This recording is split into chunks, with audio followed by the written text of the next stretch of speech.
All right, let's look at our second question that you guys have worked through.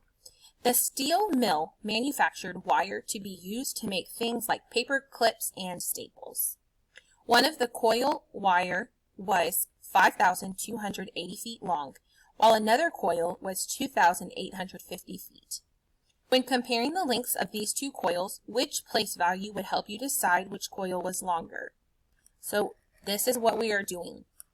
This is what you are solving. Which place value would help you decide which coil was longer?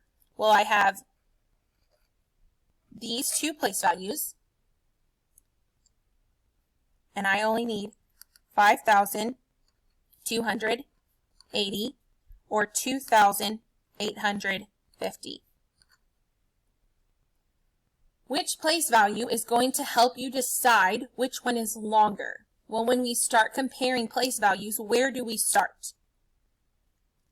We start with our greatest place value present, and in that case, our greatest place value is our thousands. So, the 5 or the 2, that is going to be able to tell us which one is greater. Those are both in the thousands place value, so your answer is D. So if you chose D as your answer, you can go back to the game board, do the spinner, and then move your pieces